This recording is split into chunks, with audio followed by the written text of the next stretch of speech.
تجھے کون بچائے گا؟ وہ کہنے لگا مجھے تو ہی بچائے گا۔ وہ تو اللہ کو جانتا نہیں تھا، کہا بابا مجھے تو ہی بچائے گا۔ تو آپ کہتے ہیں اس کا سر اڑا دو، یہ نبی کو قتل کرنے آیا ہے۔ میرے نبی نے فرمایا کلمہ پڑھتے ہو؟ کہا نہیں پڑھتا۔ کہا جاؤ معاف کیا، جاؤ معاف کیا۔ یہ میرے نبی کے اخلاق ہیں۔ 20 سال جنہوں نے قتل کے منصوبے بنائے، قتل کے منصوبے، مکہ والے۔ جب آپ مکہ میں فاتحانہ داخل ہوئے، ابو سفیان سب سے زیادہ آپ کو دکھ پہنچانے والوں میں پیش تو آپ نے ابو سفیان کو عزت دی۔ جو ابو سفیان کے گھر میں داخل ہوگا اس کو کچھ نہیں کہا جائے گا۔ آپ تو ابو سفیان کو بلا کے سولی پہ لٹکاتے، اور آپ کہہ رہے ہیں جو ابو سفیان کے گھر میں جائے گا اسے کچھ نہیں کہا جائے گا، جو بیت اللہ میں ہوگا اسے کچھ نہیں کہا جائے گا۔ سارا مکہ سامنے، آپ یوں بیت اللہ کا دروازے پر یوں دونوں ہاتھ ایسے ٹکا کے کھڑے تھے۔ پھر آپ نے کہا میں کیا کروں گا اب تمہارے ساتھ؟ تو سہیل بن عمر نے کہا آپ کریم ہیں، کریم کے بیٹے ہیں۔ تو آپ نے کہا جاؤ میں نے معاف کیا۔ یہ اخلاق آج مٹ چکے ہیں، مردوں سے، عورتوں سے، علم والوں سے، خانقاہ والوں سے، تبلیغ والوں سے، سب زیرو ہوئے پڑے ہیں۔ جب تک یہ اخلاق زندہ نہیں ہوتے اسلامی زندگی قائم نہیں ہو سکتی، اسلامی معاشرت قائم نہیں ہو سکتی۔ اور دین دو چیزوں سے آگے پھیلتا ہے، ایک دعوت اور ایک اخلاق۔ دعوت اور اخلاق، دعوت اور اخلاق۔ دعوت نہیں ہوگی تو اخلاق وہیں پڑے رہ جائیں گے، اخلاق نہیں ہوگے تو دعوت کوئی قبول نہیں کرے۔ میرے نبی نے کتنے معجزے دکھائے مکے میں، نہیں کلمہ پڑھا۔ بدر میں ان کے 70 مارے گئے، فرشتوں کو دیکھا، جبریل کے گھوڑے کی آواز سنی، کلمہ نہیں پڑھا۔ خندق میں شکست ہوئی، کلمہ نہیں پڑھا۔ پانی نکلتے دیکھا انگلیوں سے، کلمہ نہیں پڑھا۔ ایک بکرے کا ایک بازو پکایا، ایک بازو بکرے کا، ایک اگلا جو بازو ہوتا، اور 40 آدمیوں نے کھانا کھایا اور ایک بوٹی کم نہیں ہوئی، ایک بوٹی کم نہیں ہوئی، کلمہ نہیں پڑھا۔ لیکن جب میرے نبی نے کہا جاؤ معاف کیا تو سارے ہی کلمہ پڑھ گئے کہ واقعہ یہ اخلاق نبی کے ہو سکتے۔ حنین کی جنگ میں جب بھاگے لوگ، شکست ہوئی، تو ایک صحابی کا بھاگتے ہوئے پاؤں ہمارے نبی کا پاؤں پر آیا، اور جوتا سخت تھا۔ تو آپ نے کہا اوجعتنی، اور آپ کے ہاتھ میں چھڑی تھی، آپ نے اس کو یوں ماری، کہا اوجعتنی، ارے تو نے مجھے کتنا زیادہ درد پہنچایا، دکھ پہنچایا۔ وہ بیچارے پگھل کے رہ گئے اور پریشان ہو گئے، اور کہنے فرماتے ہیں سارا دن میں پریشان، ساری رات پریشان کہ اللہ کے نبی کو میں نے تکلیف پہنچائی، اب میرا کیا بنے گا؟ اگلا دن ہوا تو اعلان ہو رہا تھا بھائی جس کا پاؤں نبی کے پاؤں پہ آیا تھا اس کو اللہ کے نبی بلا رہے ہیں۔ تو صحابی کہنے لگے میں نے سمجھا بس اب میری تو دنیا بھی گئی اور آخرت بھی گئی، اب میرے اوپر کیس بنے گا اور مجھے ڈانٹ ڈپٹ بھی ہوگی، میرا کتنا بڑا گھاٹا نقصان ہوگا۔ یہ حاضر ہوئے ڈرتے ڈرتے، تو آپ نے فرمایا میرے بھائی کل میں نے تمہیں چھڑی ماری تھی، وہ مجھے معاف کر دینا، اور یہ 80 اونٹ تمہیں ہدیہ دیتا ہوں، 80 کیملز یعنی 80 پراڈو، 80 رینج روور کا یہ میری طرف سے تمہیں ہدیہ ہے۔ وہ حیران پریشان، یہ میرے نبی کے اخلاق ہیں، یہ میرے نبی کے اخلاق ہیں۔ کانٹے بچھانے والی نے 4 دن آنا چھوڑ دیا، بیمار ہو گئی تھی۔ تو آپ نے کیا بات ہے، وہ ہمارے راستے میں اب کانٹے کوئی نہیں ہیں؟ کہا یہ وہ بیمار پڑی ہے جو کانٹے بچھاتے تھے۔ تو آپ اس کے گھر چلے گئے، ماں جی خیریت تو ہے، آپ ٹھیک تو ہیں؟ کہا بیٹا مجھے کلمہ پڑھا دے، بس تیرے اخلاق نے مجھے فتح کر لیا ہے۔ میرے بھائیوں یہ چیپٹر بھول چکے ہیں، بھول چکے ہیں، بھول چکے ہیں۔ جب تک یہ چیپٹر زندہ نہیں ہوگا زندگی اسلامی نہیں بنے گی، معاشرہ اسلامی نہیں بنے گا، اور آگے قوموں کے لیے اسلام کا دروازہ نہیں کھلے گا۔ ہمیں معاف کرنا آتا ہو، ہمیں گالی دینے والے کو دعا دینا آتا ہو، غیبت کرنے والے کی تعریف آتی ہو، اور غیبت کرنے سے، غیبت سننے سے اپنے آپ کو ایسے بچاؤ جیسے زہر سے بچاتے ہو، اسے آگ سے بچاتے ہو۔ ایک دوسرے کو نفرت کا بول نہ بولو ورنہ ساری زندگی تباہ و برباد ہو جائے گی۔ میرے رب کی قسم، میرے نبی نے کہا ایک زبان کا بول انسان بولتا ہے اور جہنم کی گہرائیوں میں گر جاتا ہے، اور ایک زبان کا بول انسان بولتا ہے اور جنت کے درجات پر چڑھ جاتا ہے۔ یہ زبان بہت طاقتور چیز ہے، میں ہر بیان میں اس کو دہرا رہا ہوں کہ جتنا یہ عمل ختم ہو چکا ہے اتنا کوئی عمل بھی نہیں ختم ہوا ہے۔ اور ایک صحابی ہیں ابو دجانہ۔ کون ابو دجانہ؟ السابقون الاولون من المہاجرین والانصار، اس میں پہلی صف کے صحابہ۔ کون ابو دجانہ؟ جب آپ حج پر گئے تو اپنی جگہ مدینے کا امیر ابو دجانہ کو بنایا۔ ابو دجانہ حج میں شریک نہیں ہوئے کہ آپ نے اپنی جگہ ان کو اپنا نائب بنا کے وہاں کھڑا فرمایا ابو دجانہ میری جگہ پر مدینے کا امیر ہے، یہ وہ ابو دجانہ ہیں۔ کون ابو دجانہ؟ جو جنگ بدر سے لے کر آخری حج تک ہر سفر میں شریک ہیں، ہر سفر میں شریک ہیں۔ ان کی ایک بات میں بتانا چاہتا ہوں، پہلے تھوڑی سی ان کی ہسٹری بتانا چاہتا ہوں۔ کون ابو دجانہ؟ احد کی جنگ میں آپ نے تلوار اٹھائی، کہا اس تلوار کو کون لے گا؟ کئی صحابہ کھڑے ہو گئے۔ آپ نے کہا اس تلوار کا حق کون ادا کرے گا؟ سارے بیٹھ گئے، 3 آدمی کھڑے رہے، ایک زبیر بن عوام، ایک عمر بن خطاب، ایک ابو دجانہ۔ ان کا نام ہے سماک بن خرشنہ، سماک بن خرشنہ ان کا نام ابو دجانہ سے مشہور ہے۔ تو آپ نے تلوار نہ عمر کو دی، نہ زبیر کو دی، ابو دجانہ کو دے دی۔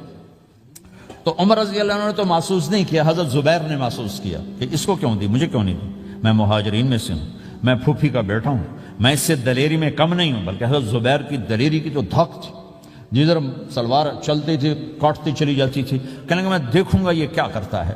تو ابو دجانہ کے پیچھے پیچھے زبیر ہو لیے۔ تو ابو دجانہ نے جو حملہ کیا تو 3000 کا لشکر تھا، اس کو چیر کے پار نکل کے، پورے لشکر کو کاٹ کے پار نکل کے۔ اور آگے عورتیں کھڑی تھیں جو مکے کے لشکر کو تیار کر رہی تھیں، نحن بنات طارق نمشی علی النمارق مشی القتل بوارق المسک فی المخالق المسک فی المفارق والدر فی المخالق ان تقبلوا نعانق وتدبروا نفارق فراق غیر وامق۔ یہ گانا گا رہی تھیں اور ان کو تیار کر رہی تھیں۔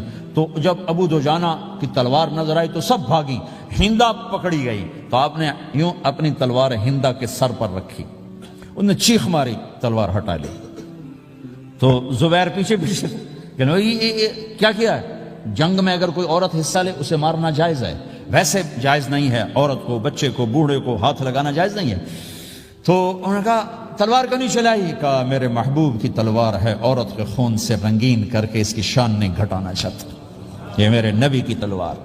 پھر واپس ہوئے، پھر اٹیک کیا اور پھر مجمع کو چیر دیا۔ سامنے ایک آدمی آ رہا تھا ہاتھی کی طرح، اتنا لمبا موٹا تازہ۔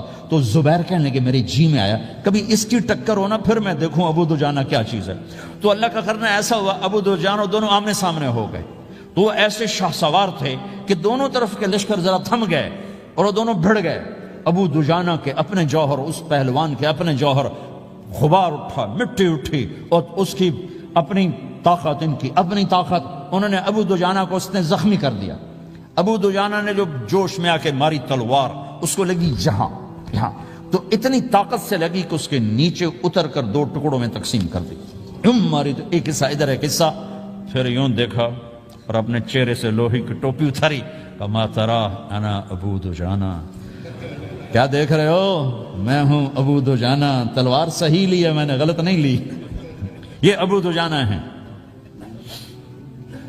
اور جب شکست ہو گئی احد کی جنگ میں، اور پھر 10-12 آدمی نے آپ کو گھیرے میں لیا ہوا تھا، ان میں ایک ابو بکر تھے، عمر تھے، علی تھے، طلحہ تھے، زبیر تھے، سعد بن ابی وقاص تھے، اور سہل بن حنیف تھے، عبادہ قتادہ بن نعمان تھے، اور ابو دجانہ تھے رضی اللہ تعالی عنہم۔ ان میں سے ایک ابو دجانہ بھی تھے۔ اور یمامہ کی جنگ میں ابو دجانہ شہید ہوئے، یمامہ کی جنگ میں شہید ہوئے۔ یہ ابو دجانہ کی تھوڑی سی سیرت آپ کے سامنے آئی ہے۔ اس کے بعد اب آپ ان کے قول کو سنو تاکہ اس کا وزن آپ کے سامنے آئے۔ یہ بدر کے شریک ہیں، اللہ کے نبی نے کہا بدر کا صحابی جو مرضی کرے بخشا گیا۔ یہ صلح حدیبیہ کے شریک ہیں، اللہ نے قرآن میں کہا لقد رضی اللہ، میں ان سے راضی ہو گیا۔ یہ صحابی ہیں، اللہ نے کہا کلا وعد اللہ الحسنى، اے میرا نبی تیرے ہر صحابی کے لیے جنت کا وعدہ ہے۔ اور اب یہ کیا کہتے ہیں؟ یہ کیا کہتے ہیں لوگو؟ ان ارجع عملی عند، لوگو میرے پاس، ابو دجانہ میرے پاس بخشش کا سب سے بڑا عمل جانتے ہو کیا ہے؟ بدر نہیں، احد نہیں، حدیبیہ نہیں، خندق نہیں، خیبر نہیں، فتح مکہ نہیں، آخری حج نہیں۔ کیا ہے؟ کیا ہے لوگو؟ ان ارجع عملی عندی، میرے پاس آخرت میں بخشش کا سب سے بڑا عمل بس ایک ہے کہ ما آذیت احدا بلسانی، میں نے اپنی زبان سے کبھی کسی کو دکھ نہیں پہنچایا۔ ولا اجد فی قلبی غلا لاحد، اور میرے دل میں کسی کے لیے بغض کوئی نہیں ہے، بس یہ میری بخشش کا عمل ہے۔ تو بھائیو، نبی کے اخلاق میں 2 چیزیں لے لو، ایک زبان سے کسی کو دکھ نہ دو، ایک دل میں کسی کا بغض نہ رکھو۔ اللہ کی قسم بغیر حساب کتاب کے جنت میں جاؤ گے۔ بڑے بڑے جنید بغدادی اور بڑے بڑے معرفت والے تمہیں دیکھتے رہ جائیں گے، تمہاری رفتار اتنی تیز ہوگی کہ تمہیں وہی پکڑ سکے گا جس کا یہ دو عمل تم سے زیادہ اچھا ہوگا۔ جس روڈ پہ رش ہوتا آپ وہاں سے گاڑی ہٹا لیتے ہو، ادھر نہیں جانا، ادھر رش ہے، وہ سائن وغیرہ آپ کو آ جاتے ہیں کہ ادھر بلاک ہے، ادھر نہیں جانا، ادھر جانا ہے۔ تو جہاں روڈ پہ رش ہوتا ہے تو قیمتی سے قیمتی گاڑی کی رفتار بھی آہستہ ہو جاتی ہے، اور جہاں روڈ خالی ہوتا ہے تو پرانی گاڑی بھی بھاگے جا رہی ہوتی ہے۔ ہمارے یہاں پرانی گاڑی ہوتی ہے نا، پرانی بسوں کے پیچھے لکھا ہوتا ہے نہ انجن کی خوبی نہ ڈرائیور کا کمال، خدا کے سہارے چلی جا رہی ہے۔ اور جس کے پاس ایسی گاڑی ہو، نہ انجن کی خوبی نہ ڈرائیور کا کمال، تو اگر اس کو روڈ خالی مل جائے تو وہ تو مرسیڈیز والے سے پہلے پہنچے گا، رینج روور والے سے پہلے پہنچے گا، بینٹلی والے سے پہلے پہنچے گا، رولز رائس والے سے پہلے پہنچے گا، جو وہ تو پھنسی کھڑی اور اس کا روڈ ہی خالی ہے۔ تو میرے بھائیوں، یہ میں ایک مثال دیتا ہوں، عبادات کی روڈ پہ بہت رش ہے، نمازی بے شمار ہیں، روزے دار بے شمار ہیں، عمرے والے بے شمار ہیں، حج والے بے شمار ہیں، اور تہجد گزار بے شمار ہیں، علماء بے شمار ہیں، حافظ بے شمار ہیں، ذکر والے بے شمار ہیں، بہت رش ہے، تبلیغ والے بے شمار ہیں، لیکن جو اخلاق والا روڈ ہے نا، یہ خالی پڑا ہے۔ اس پہ موٹر زوکی پہ چڑھ کے آ جاؤ تو سب سے آگے نکل جاؤ، سائیکل پہ چڑھ کے آ جاؤ تو سب سے آگے نکل جاؤ، کہ روڈ ہی خالی ہے، اخلاق کا روڈ خالی ہے۔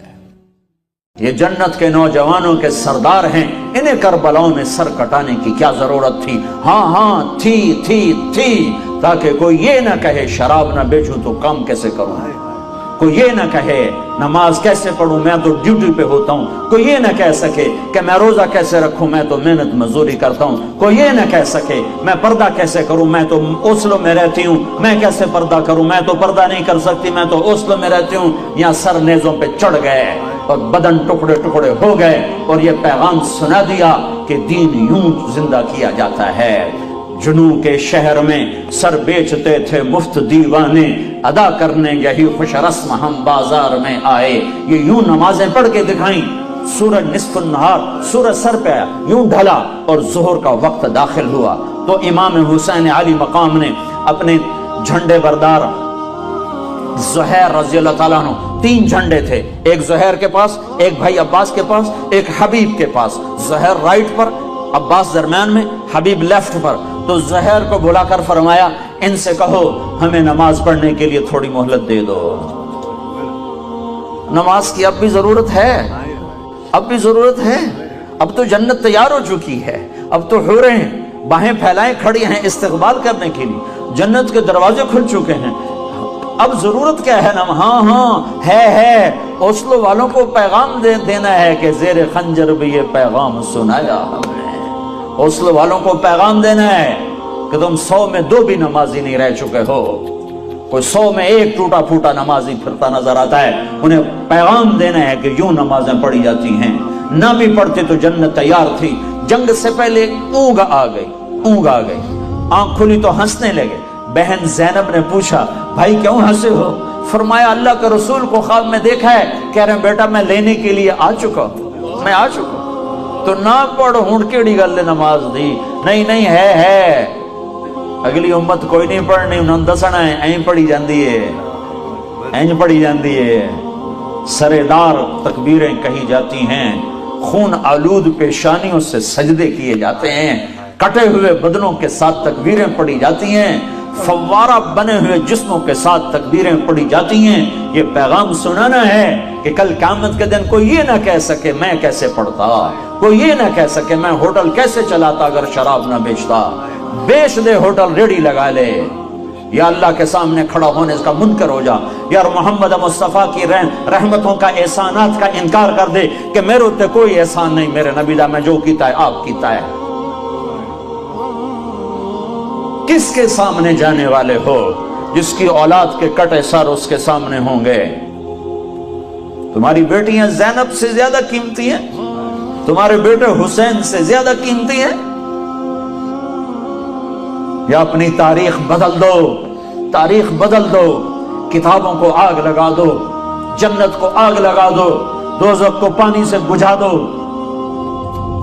اور اگر یہ نہیں کر سکتے تو توبہ کرو، اس طرز زندگی سے باز آؤ۔ یہ ہلاکت کا راستہ ہے، یہ جنت کا راستہ نہیں ہے، یہ راہیں ادھر نہیں جاتی جدھر اللہ ملتا ہے۔ یہ چند دن کی دنیا ہے، ٹک حرص و حوث کو چھوڑ میاں، مت دیس بدیس پھیرے مارا، قذاق اجل کا لوٹے ہے دن رات بجا کر نقارا۔ کیا بدیا بھینسا بیل شتر، کیا گونی پلہ سر بھارا، کیا گیہوں چاول موٹ مٹر، کیا آگ دھواں اور انگارا، سب ٹھاٹ پڑا رہ جائے گا جب لاد چلے گا بنجارا۔ اجل ہی نے چھوڑا نہ کسرا نہ دارا، اسی سے سکندر صفاتے بہارا۔ ہر ایک لے کے کیا کیا نہ حسرت سے دارا، پڑا رہ گیا سب یوں ہی ٹھاٹ سارا۔ جگہ جی لگانے کی دنیا نہیں ہے، یہ عبرت کی جا ہے تماشا نہیں ہے۔ وہ تم تو راوی بھول گئے ہو، میں تو راوی سے ہر مہینے گزرتا ہوں۔ وہ راوی کے کنارے ایک ٹوٹا سا مکان ہے، جن کو بھی جہاں شب کی سیاہی کا سما ہے۔ کہتے ہیں یہ آرام گہے نور جہاں ہے، نور جہاں خود ظلمتوں میں سوئی پڑی ہے۔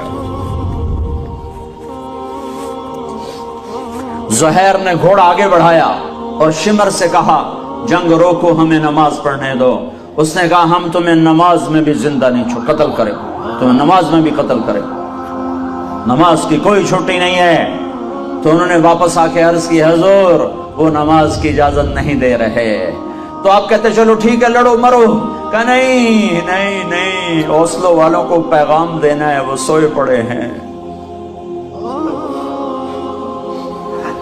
کہا نہیں نہیں، آدھے ان سے جنگ کرو اور آدھے اللہ اکبر کہو، آدھے صفیں بناؤ اور آدھے ان سے ٹکراؤ۔ 25 آدمی، 20 تو شہید ہو چکے تھے ظہر تک۔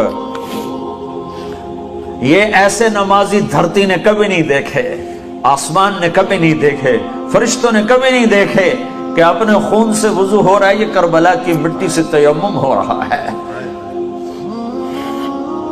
خون آلود پیشانیوں کے ساتھ، فوارہ بنے بدنوں کے ساتھ، ٹوٹے پھوٹے اعضاء کے ساتھ، اللہ اکبر۔ جب انہوں نے تکبیر پڑھی ہوگی تو آسمان پہ کیا ہلچل مچی ہوگی، جب انہوں نے سجدوں میں سر رکھا ہوگا تو دھرتی نے کیا کیا بوسے لیے ہوں گے۔ تم کراؤن کے ہی غلام بن کے رہ گئے ہو۔ ہائے ہائے ہائے ہائے، یہ بھی کوئی زندگی؟ اسلام آباد پلاٹ لینا ہے، گھر بناونا ہے، اس واسطے میں ہوٹل چلاونا ہی ہے، میں شراب بیچنی ہے، میں پیچھا گھر بناونا ہے۔ میرے نبی نے فرمایا قیامت کے دن میں اٹھوں گا، میرے دائیں طرف سے ابو بکر اٹھے گا، میرے بائیں طرف سے عمر اٹھے گا۔ حضرت بلال کی قبر ملک شام میں ہے، لیکن میرے نبی نے فرمایا بلال میرے قدموں سے اٹھے گا، مدینے سے اٹھے گا۔ ہاں ہائے ہائے، اب نے کہا لوگ پیدل چلیں گے، میں براق پہ چلوں گا، بلال میرے آگے سرخ اونٹنی پہ سوار چلے گا۔ جب میدان معاشر میں پہنچیں گے تو بلال اونٹنی پہ کھڑے ہو کے کانوں میں انگلیاں دے کے اذان دے گا۔ وہ اذان بلالی رہ گئی رسم اذان، روح بلالی نہ رہی، فلسفہ رہ گیا تلقین غزالی نہ رہی۔ وہ اذان بلالی ہم سب سنیں گے، جب کہیں گے اشہد ان لا الہ الا اللہ تو سارا میدان معاشر کا مرد عورت کہے گا سچ کہہ رہے ہو۔ جب کہیں گے اشہد ان محمد رسول اللہ، سارا میدان معاشر کا مجمع کہے گا سچ کہہ رہے ہو۔ اس دن بلال کی اذان سننا، وہ غلام ہو کر محبوب ہوئے، حبیب ہوئے، پیارے ہوئے۔ جب ہائے ہائے ظہر کی نماز کی اذان دینے لگے، اللہ کے نبی کا انتقال ہو چکا ہے، جب اشہد ان محمد پر پہنچے تو روتے روتے روتے آواز بند ہو گئی، اور جلدی سے اذان پوری کر کے نیچے آئے، کہا آج کے بعد قسم اٹھاتا ہوں اذان نہیں دوں گا، میرا نبی نہیں ہے تو اذان بھی نہیں ہے۔ اور حضرت ابو بکر سے اجازت لے کر جب وہ خلیفہ بن گئے، جہاد پہ چلے گئے، 6 مہینے تک آئے نہیں۔ لاکھوں صحابہ جہاد میں گئے، کسی کو میرے نبی خواب میں نہیں آئے، صرف بلال کو آئے۔ بلال یہ کیا بے وفائی، ہم سے ملنا ہی چھوڑ دیا، ہمارے پاس آنا ہی چھوڑ دیا۔ آنکھ کھلی تو ان کو یوں لگا جیسے اللہ کے نبی زندہ بلا رہے ہیں، یا رسول اللہ میں آ گیا، یا رسول اللہ میں آ گیا، اور اسی وقت اونٹنی کو بھگایا۔ 21 دن کا سفر، 21 دن کا سفر 7 دن میں کیا، 7 دن صرف نماز اور پیشاب کے لیے اترتے تھے اور بھگاتے بھگاتے بھگاتے